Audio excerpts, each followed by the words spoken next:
this is Patricia from patriciafenty.com, and today I have a super fun and really easy project for you, which is a pin cushion using crocheted motifs. And you can use two round motifs that are the same pattern, or you can do two different patterns, and I'll show you how you can use two different patterns for this. And yeah, this is just so much fun. I love this so much. This brings together my two passions, which are sewing and crochet. So isn't that just adorable? I just love it. So let's get started. Now what you'll need for this project is a couple of round motifs that are the same size, and I'll talk to you in a little bit how you can make sure they're the same size. You want some yarn that is the same weight that your motifs are in to join together, and a crochet hook that matches that size.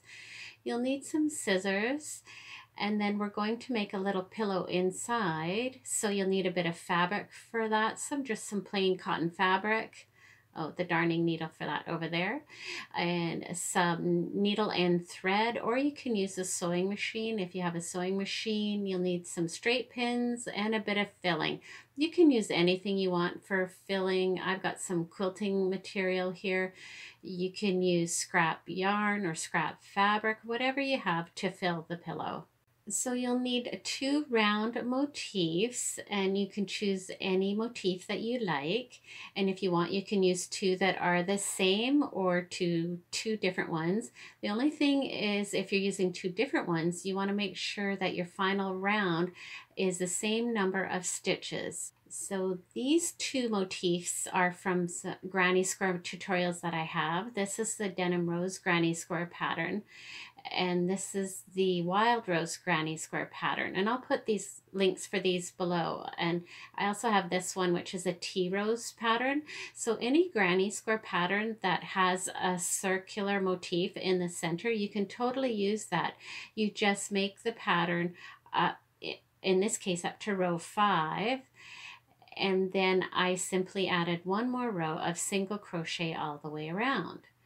For this motif here, I went up to row 6, and that was too small to match this. So I added 3 more rows to make it the same size. So that's very simple. So then once you have your motifs ready to go, you can set them aside and we'll create the pillow. So to create the pillow, you just want to take a piece of fabric, and you need 2 layers of fabric. And this project is great to use up scraps of everything. So this is just some scrap fabric that I had. And you can use a felt pen or any kind of pen. I've got a chalk pencil here. Just trace around the outside of your circle with a 1/4 of an inch or 1/2 centimeter border, and just trace that outline all the way around. And once you've had it traced all the way around, you can take the motif off and then just put a couple of pins in your fabric to hold it in place and to keep it from shifting around.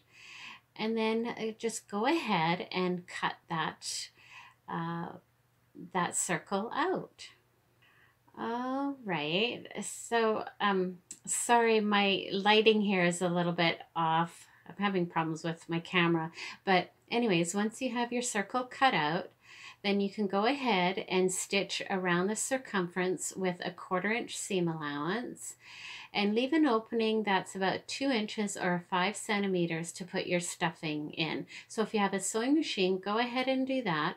If not, I'll show you how you can hand stitch this. I'll just come in a little bit here.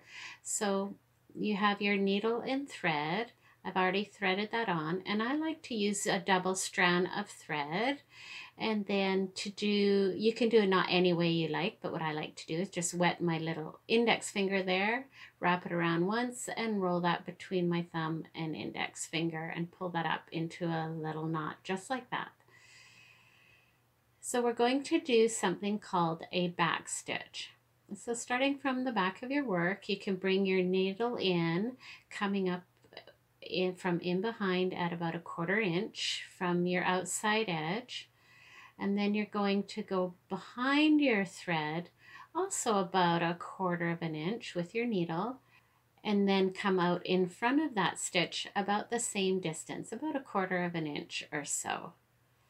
And that's your first stitch. And then you come back to the base of that previous stitch and put your needle in at the base of that stitch. And then, oh, I got my knot tangled up there. I went right through the knot. And then again, you'll come up in front of the thread by about 1/4 of an inch.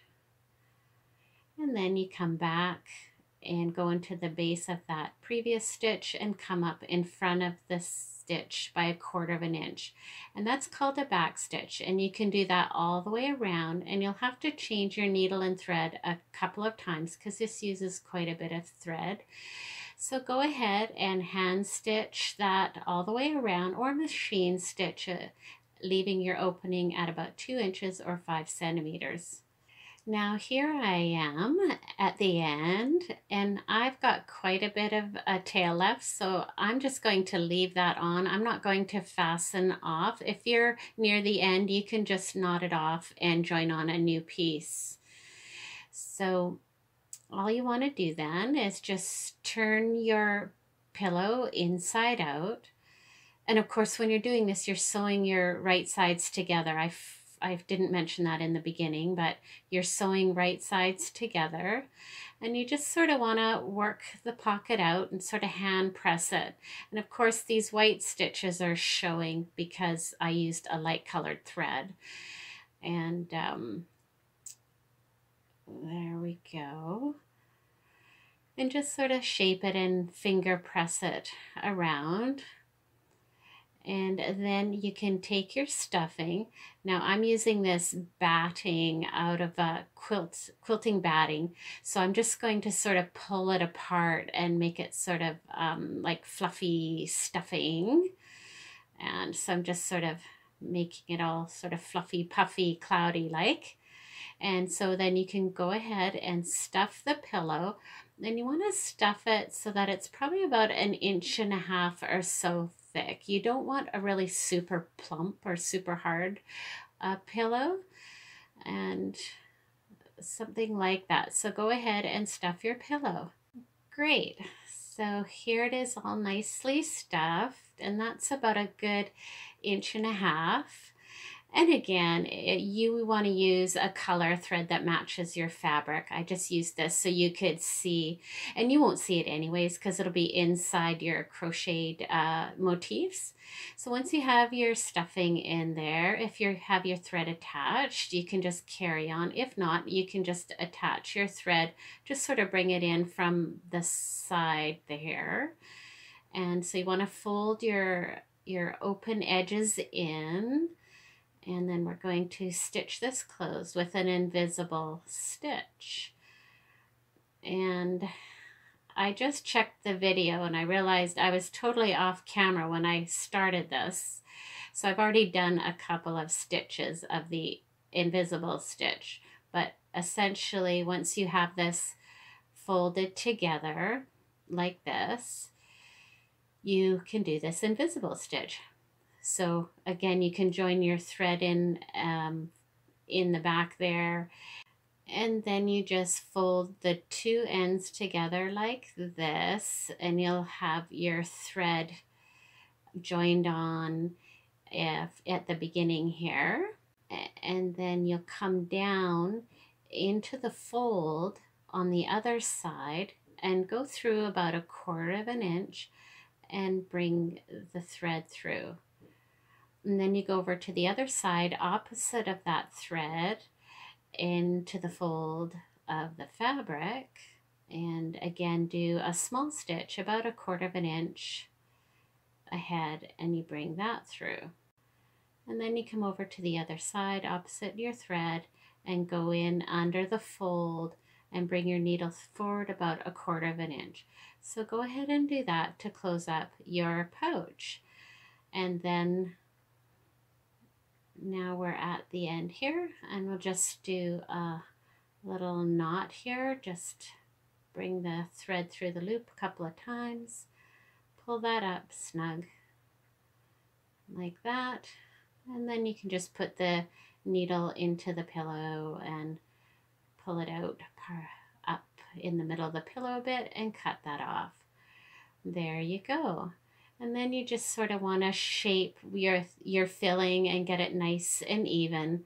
And again, I apologize for the light. It's cloudy, sunny, and it keeps changing.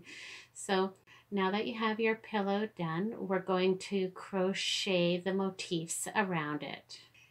Now you're going to take your 2 motifs and you're going to put wrong sides together, and then taking the yarn color of your choice, and I like to do the outside of the motifs in the same color and use that same color to join them together.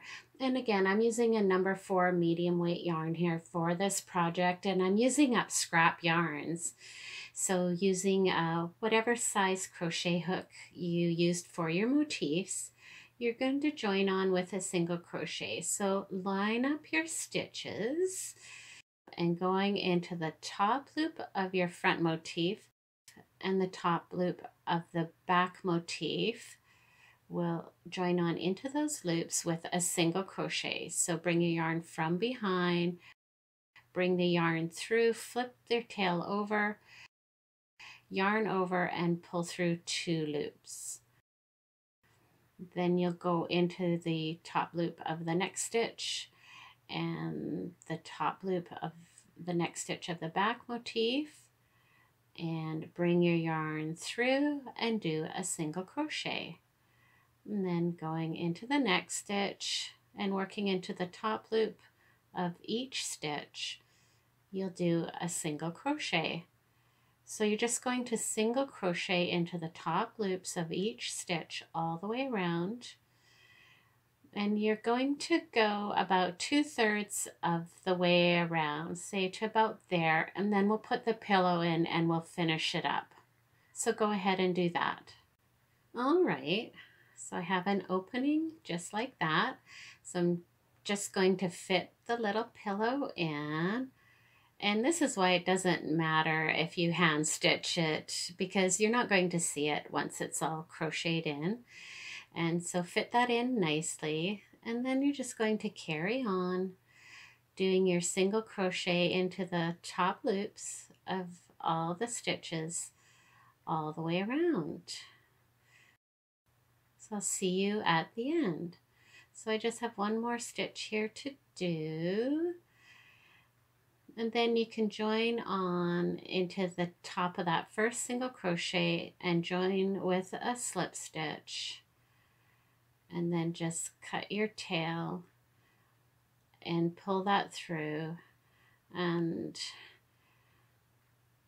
then you can darn in your tail end going that way. I did do a chain one to fasten off just because I don't want another knot there. When I darn this in, I'm going to try to pull that knot down into the work, and then I'll darn this in the other direction, and so those disappear. And then there you go. I'll just come out a little bit here,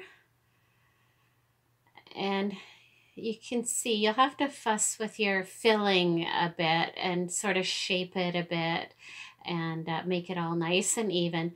But look how cute that is. Isn't that just so great? And then you can take your pins and you can put your pins in there so nicely. I think that's fabulous. I think it's so cute. Oh my gosh, I love it. I think that's just so adorable. So there you go. I hope you enjoyed this tutorial. Please give it a thumbs up and subscribe to my YouTube channel for more creative and inspiring videos. We'll see you next time.